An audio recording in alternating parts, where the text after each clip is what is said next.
Hello, bachcho. Let's see the question. Conducting shell of inner radius R1 and outer radius R2 is given a charge plus Q. A point charge Q1 is placed inside the shell and Q2 is placed outside the shell.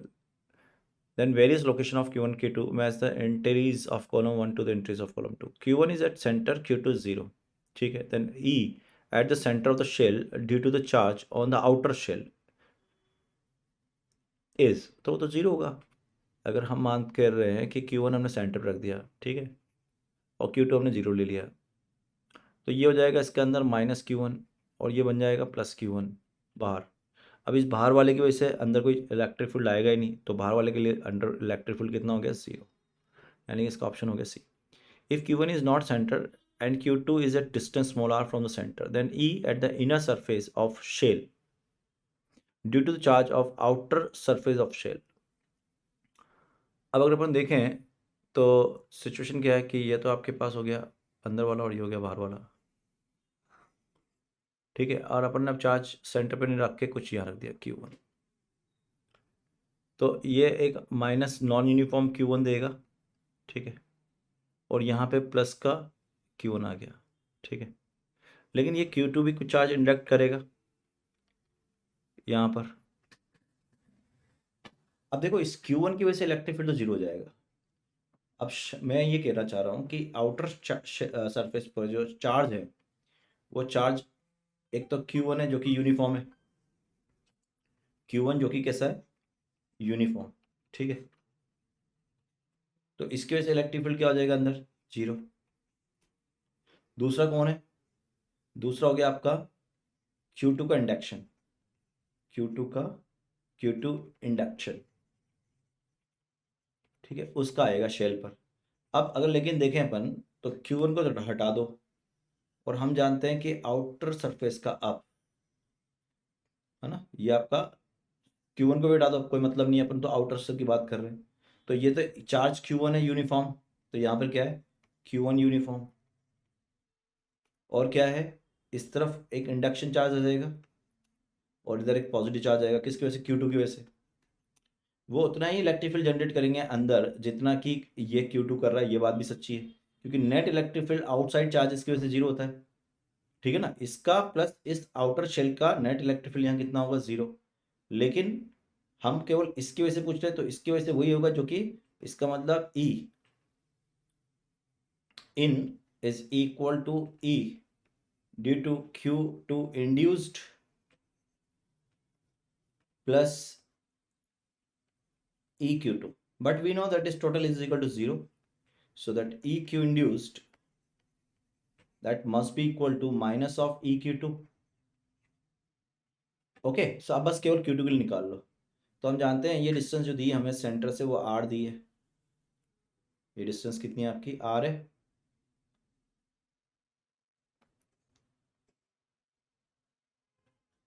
ठीक है, और हमें निकालना है just inside, यानी कि ये R हो गया कैपिटल R1. तो जो डिस्टेंस होगी ये वाली वो होगी आपकी R माइनस R1. तो पॉइंट चार्ज की वजह से इलेक्ट्रिक फील्ड हो गया माइनस का, यानी कि आपको डायरेक्शन नहीं देनी, मैग्नीट्यूड देना है, KQ2 upon small r minus R1 का स्क्वायर. सो ये ऑप्शन हो जाएगा आपका बी, इसका आंसर हो जाएगा B. If Q1 is at center and Q2 is at a distance small r from the center, then E at a distance R2 from the center of the shell due to outer surface charge. अब same चीज होगी, लेकिन अब हम कहाँ निकालने जा रहे हैं, R2 पर. यहाँ इलेक्ट्रिक फील्ड निकालने जा रहे हैं, ये आपका R2 हो गया, ये क्या हो गया, R2 हो गया. अब इस R2 पर अगर आप देखोगे नेट इलेक्ट्रिक फील्ड अगर आप देखोगे, ठीक है, तो वो किसकी वजह से आएगा, शेल की वजह से भी आएगा और इस 2 की वजह से भी आएगा. लेकिन वो अब 0 नहीं होगा, तो मैं यह लिखूंगा E एट R2 है ना is equal to ER2 is equal to, हम ये कह सकते हैं ER2 is not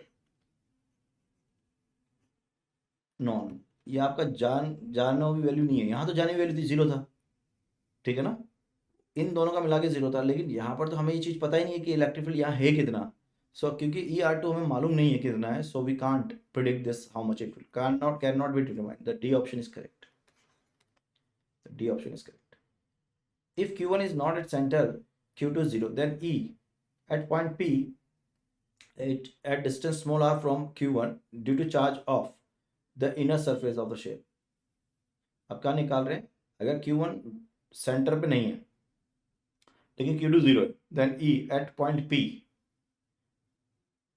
is at a distance small r. अच्छा, ये P पॉइंट हो गया अब आपका, ये तो इनसाइड कंडक्टर हो गया. ठीक है, अब यहाँ पर मैं इलेक्ट्रिक फील्ड देखना है. तो अगर मैं अब इस चीज़ को यहाँ समझूं कि यहाँ पे मुझे इलेक्ट्रिक फील्ड देखना है, सेंटर पे चार्ज नहीं है, तो ये हो गया Q और ये हो गया -Q1. लेकिन जब मैं गाउसियन सरफेस बनाऊंगा तो ढंग से देखना, अगर हम गाउसियन सरफेस बना रहे हैं तो इलेक्ट्रिक फील्ड कितना आ रहा है? 0. आप देखो इस P पॉइंट पे इलेक्ट्रिक फील्ड निकालना है हमें. अब ये नहीं बोल रहा किसकी वजह से निकालना है, हमें टोटल इलेक्ट्रिक फील्ड बताना. तो ये P तो इनसाइड द कंडक्टर है, तो वहाँ तो हमेशा इलेक्ट्रिक फील्ड 0 होता है, because point P is inside the conductor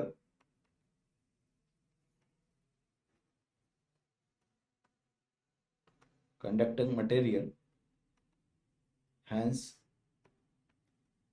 electric field is 0. आप ऐसे ही बोल सकते हो, अगर आप एक गाउसियन सरफेस बनाओ यहाँ पर ऐसे, तो अंदर चार्ज इनक्लोज 0 हो गया, तो summation of Q in is equal to 0, hence electric field is also 0. So that will right answer of this one is what? C option. तो मैच हो गया आपका. फर्स्ट का C है, सेकंड का B है, थर्ड का D है और फोर्थ का जो है वो भी C है.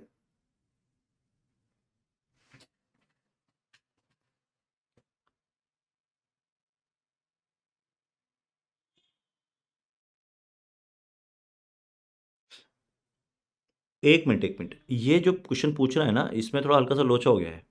वो टोटल नहीं पूछ रहा. देख रहे, मैं यहाँ बोल रहा हूँ if Q1 is not a centre and Q2 is equal to 0, then E at point P, ठीक है, P is a distance small r from Q1 due to, यहाँ ये पढ़ा नहीं अपन ने, due to charge of inner surface of shell.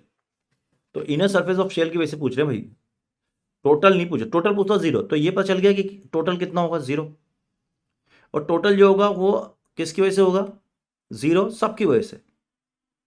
अगर सबकी वजह से होगा तो मैं कैसे निकालूंगा?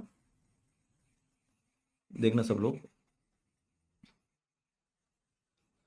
तो E जो होगा 0 सबकी वजह से 0 होगा. अब सबकी वजह से 0, इसका मतलब बाहर वाले की वजह से तो हमेशा 0 होगा, उसमें तो कुछ सोचने वाली बात ही नहीं है.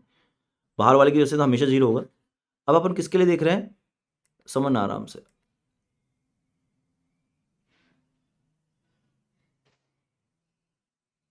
देखना, तो यहाँ पे हो गया Q और ये हो गया -Q1. अपन केवल इसकी वजह से देख रहे हैं, इसकी वजह से निकालना है. लेकिन मैं एक बात बोलूँ क्या, इस Q और Q1 की वजह से, Q और -Q1 की वजह से कितना होगा? 0 होगा. तो हम लिखेंगे E at P point is only due to E plus Q and E due to Q1, sorry, due to Q1 induced. और ये Q1 इंड्यूस यानी शेल है, इसको ऐसे लिख सकता हूं, इसको मैं शेल भी लिख सकता हूं, इनर शेल,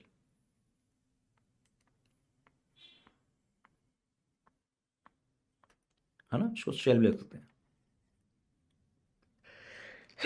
सॉरी.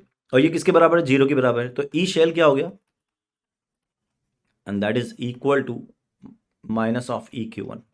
और Q1 कितना हो गया? That is equal to K Q1 by R². That's it. तो राइट आंसर हो जाएगा आपका, ये जाएगा A. सो इसका करेक्ट ऑप्शन हो गया A. All the best. तो ये हो गया C B D A. All the best.